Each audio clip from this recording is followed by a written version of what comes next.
Pre-kindergarten, commonly referred to as pre-K, has been a contentious issue at the legislature for a while. Research suggests that it is inextricably linked to long-term academic success, but the politics are anything but elementary.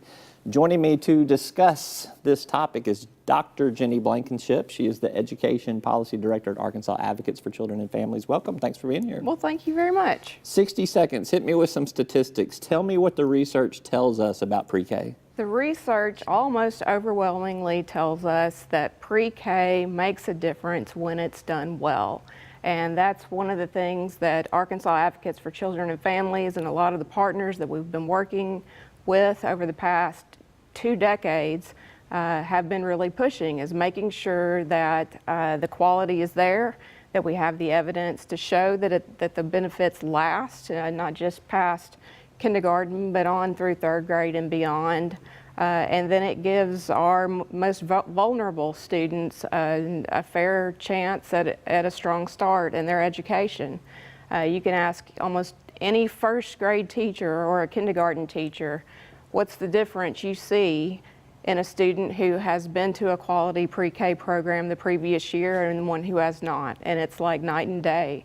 They get a lot of students who don't know how to hold a book, don't know how to sit with their peers and listen and just know how to function in the classroom because they haven't had that early experience and often don't get it at home. So the governor has promised $3 million in new funding for pre-K. At least he's put that into his budget proposal so far. Is that enough money to do more of what you feel like needs to be done? He has, and we appreciate that investment. And in the previous session, he actually put forth $3 million in one-time funding, which was great because the program has essentially been flat funded since 2008.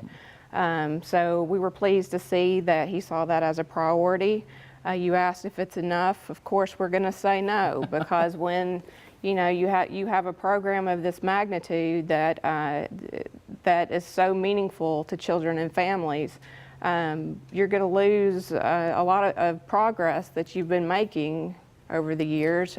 So how much is enough? So, I mean, where do you get to the point where you can't make a bigger difference? Is there a dollar figure that you can put on that? And where's that money going to go that's not there now? Well, Advocates did a study earlier this year. I was not part of it, but estimates range anywhere from about $43 million to over $90 million in order to really improve the quality of our existing pre-K slots right now. So is that improving the quality of the teachers? Is it improving the quality? Improving credentials, making sure that every pre-K student has a teacher with at least an associate's degree, preferably a bachelor's degree or even a master's degree, because it is a much more complex job now than it ever used to be.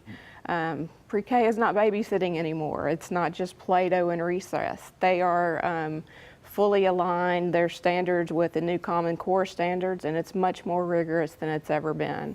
So we need those quality teachers. Those teachers have gone without raises since 2008. And as you might imagine, we're losing a lot of them. Arkansas has a very serious problem with teacher recruitment and retention across the board in K-12, but in kindergarten it's even worse because there's such a pay disparity between just one grade level, pre-K and K. So you have pre-K teachers that are in, say, a small business provider or a church provider. They could easily move over to a school district pre-K program and make over $10,000 more because if the money was there. If they're at a school district, they have to pay them according to the regular K-12 salary schedule. All right, I got to wrap it up there because we're running short on time. But Ginny Blankenship, thank you for being here. We'll talk a lot more about pre-K, and particularly as the session unfolds. Great, thank you so much. Thanks for being with us.